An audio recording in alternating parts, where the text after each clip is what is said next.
ce n'est que la partie visible de l'iceberg par rapport aux problèmes que nous avons pour ce qui concerne notre corporation, que ce soit transporteur nigérien, transporteur béninois, nous avons les mêmes problèmes. Aujourd'hui, nous n'arrivons pas à subvenir à nos besoins, nous n'arrivons pas à nourrir nos familles, nous n'arrivons pas à vivre en société comme les autres.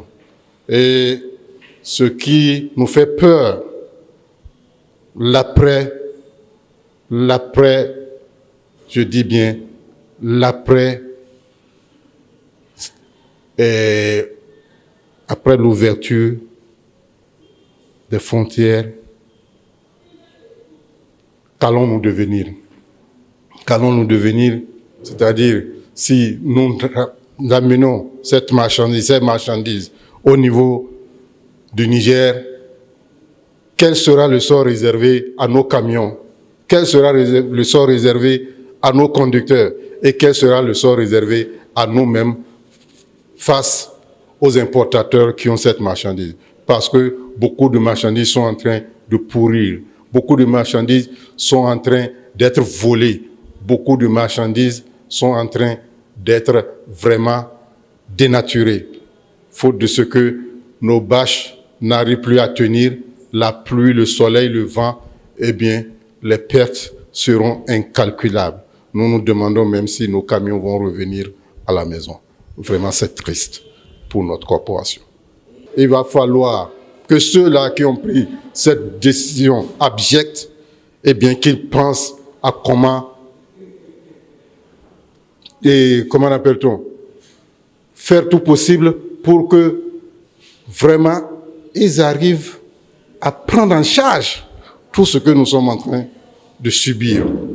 Il faut que la CEDEAO pense à prendre en charge les dommages que cette situation engendre. Sinon, je dirais, entre le Bénin et le Niger, tel que les gens sont en train de menacer, il n'y aura plus de transactions entre ces deux pays-là. Si quelque chose n'est pas fait pour, ne serait-ce un temps soit peu, amoindrir, tout ce que nous sommes en train d'endurer, surtout les opérateurs économiques nigériens. Vraiment, depuis lorsque les crises ont commencé, nous sommes allés dans 10 mois. Personne ne nous a appelé si ce n'est pas aujourd'hui. Donc, si un problème a commencé, ça touche tout le monde. Donc ça, on connaît les Nigériens et les Bénin, c'est le même père, ma mère. Actuellement, ce qui se passe aujourd'hui, là, vraiment, c'est très grave. Actuellement, nous avons plus de 10 000 et quelques camions qui sont en Manébile. Ces camions qui sont là-bas, tout ce qui est dans les camions, comme le riz et le sucre là, en tout cas, tout est gâté. Même le chauffeur, ils ont abandonné les camions. Ce qui sont dans les camions sont des milliards, c'est pas un amusement. On laisse un appelé avec Patrice Talon de voir notre situation là. Vraiment, ce qui se passe là, ça dépasse tout le monde. Comment les gens ils vont trouver l'argent pour payer les scolarités des enfants. En tout cas, on demande du secours. Le CEDEAO là, il est là pour les peuples. Il n'est pas là pour mélanger les gens. Voilà, les Béninois sont en train de souffrir comme les Nigériens là. Donc cette affaire-là, ce n'est pas les Nigériens seuls, c'est les Bénin et les Niger. Effectivement, depuis les événements de ce coup d'État, les frontières ont été fermées. Je peux dire que la souffrance même, c'est les transporteurs qui souffrent. Parce qu'actuellement, les transporteurs ont chargé, ils sont garés, les pneus sont en train de user, les assurances visite techniques partent. Il y a aussi des mouillages. Il y a aussi les chauffeurs qui sont obligés à ce qu'on les paye par mois. Donc on les paye. Donc tout ça là, c'est un handicap. Mais je pense que dans tout ça, c'est les transporteurs qui sont victimes. Parce qu'il n'y a pas qui va les dédommager. Je ne sais pas si après c'est la CEDEAO ou bien c'est le MOA, ou bien c'est le Bénin, ou bien c'est qui va nous dédommager. Parce qu'actuellement, les camions qui sont garés, je ne sais pas qui va prendre nos difficultés en charge. D'abord, actuellement, j'entends les importateurs dire qu'ils ont les faux frais. Bon, ils demandent à ce qu'on les fasse au moins 50%. Peut-être si on peut les diminuer dans les faux frais. Mais les transporteurs, qui va lui diminuer les charges qu'il a perdu? Ce qu'il a perdu garé là, qui va lui supporter ça? Il n'est pas de la rotation, il est garé sur place, c'est avec ça qu'il survit. Actuellement, les gens, c'est la rentrée. Et voilà, maintenant, actuellement, bon, il y a certains qui n'ont même pas les moyens de faire entrer les enfants à l'école. Donc, tout ça, c'est des difficultés.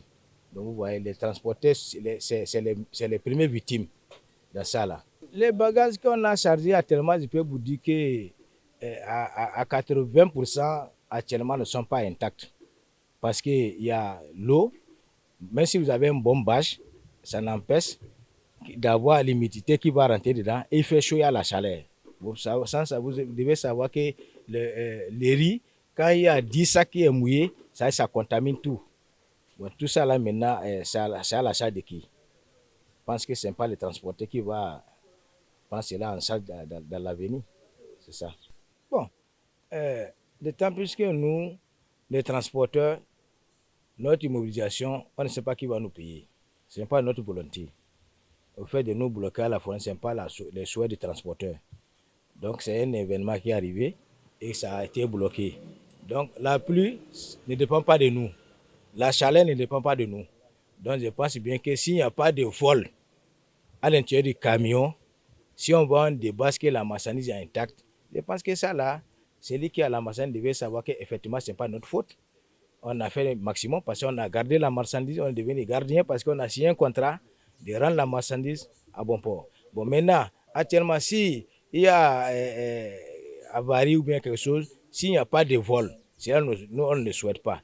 Parce que si la personne vous charge sa marchandise, vous devez la porter jusqu'à la destination.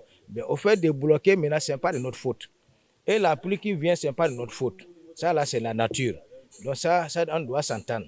Je pense bien qu'avec nos autorités syndicales, on a déjà parlé de ça entre-temps. On a dit, en cas où il y a des mouillages, s'il y a des mouillages, je pense que ça là, on ne peut pas l'empêcher. Ce n'est pas la faute des transporteurs. Même si quand soit votre base que vous avez sous les camions, ça sera difficile de ne pas avoir des mouillages. Mais s'il y a du vol, ça, nous, en tant que responsables de transporteurs, du côté de Niger, on ne peut pas défendre cela, s'il y a du vol.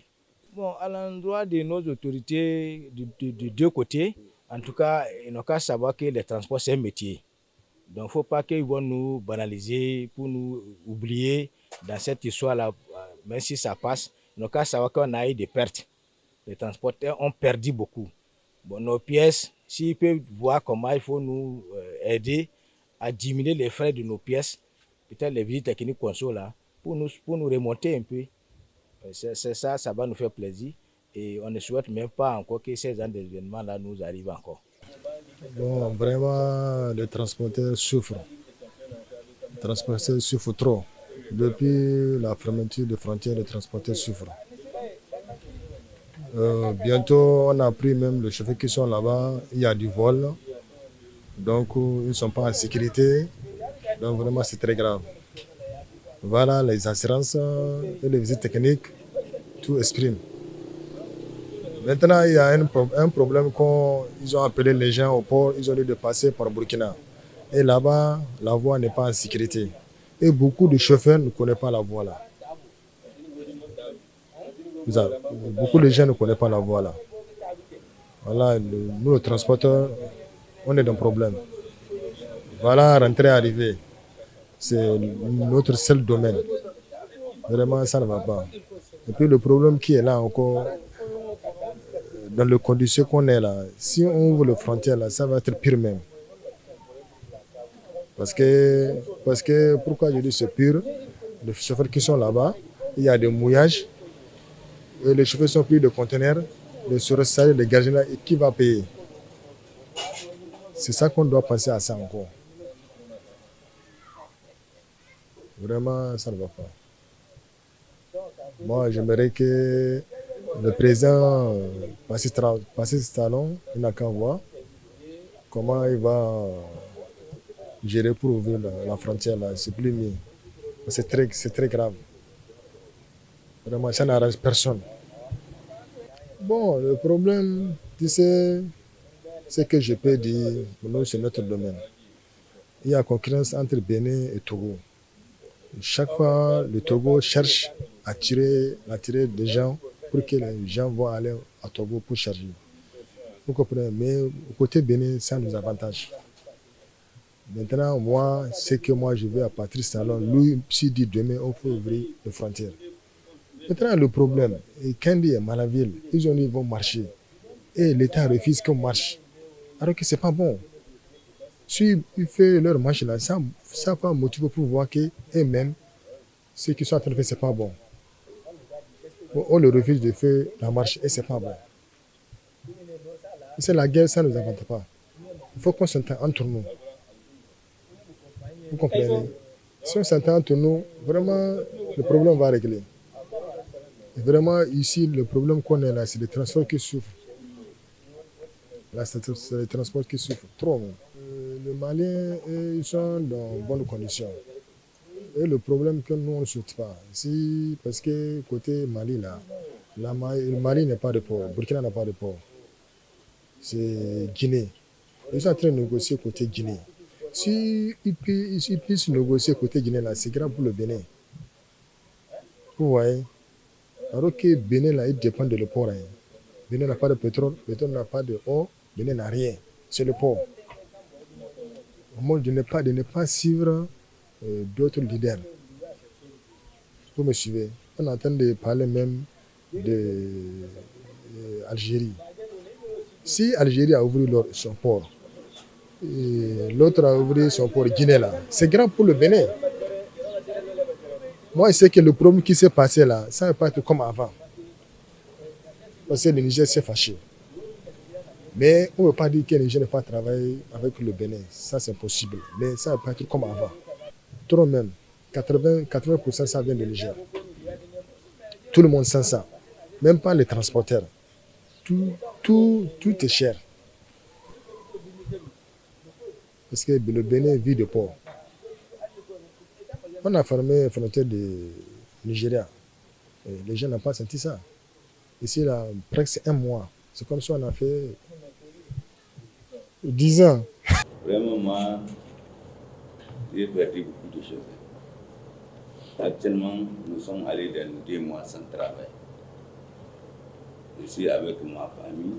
Peut-être, même si c'est comment là, il y avait au moins 18 personnes ou 17 personnes qui font un chômage. Il faut voir, chaque jour, on peut manger 10 000 francs. Sans loyer, sans électricité. Tout ça, là, il n'y en a même pas là où l'argent, là, il n'y en a même pas là où un franc qui sort. On est là comme ça. Nous sommes devenus vagabonds. J'avais ma voiture. Tu vas sortir, il faut aller où?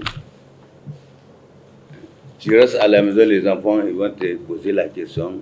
Papa, qu'est-ce que tu vas faire? Tu ne vas pas aller au travail aujourd'hui. Qu'est-ce que tu vas dire? Tu vas mentir ou bien tu vas faire comment? Vraiment, nous, moi, je n'ai jamais, un jour, ça va venir comme ça. Même si quelqu'un qui est en brousse, là, au moins, il veut aller au champ pour trouver des trucs de maïs, là, aller manger. Je vais venir m'arrêter devant un boutique pour me dire demain un cadeau ou bien celui qui vend un crédit. Il n'y a même pas un qui rentre dans ma... Tout ce qu'on est là, tout est vidé. On a tout vidé. La rentrée, là, on fait comment maintenant? La rentrée, là, tu vas faire comment maintenant?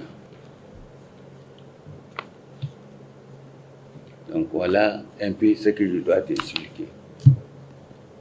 Tu as demandé de dire alors que tous c'est les mêmes problèmes. Même si parmi nous, tout celui qui a posé une question, il va te dire ça. Tout à l'heure, là, le monsieur a parlé d'éducation. Et vous, normalement, si l'enfant n'a pas allé à l'école, est-ce que tu seras tranquille? L'enfant, là, il connaît, même Dieu, là, l'enfant, il ne connaît pas Dieu. C'est son père, son papa, il connaît. Si tu demandes de Dieu là, elle va dire que c'est son papa. C'est son papa qui connaît. Et c'est celui qui lui fait tout. Celui qui lui fait tout. Est-ce que tu comprends? Donc voilà ce que je veux dire. Vraiment, on ne sait même pas comment on va dire.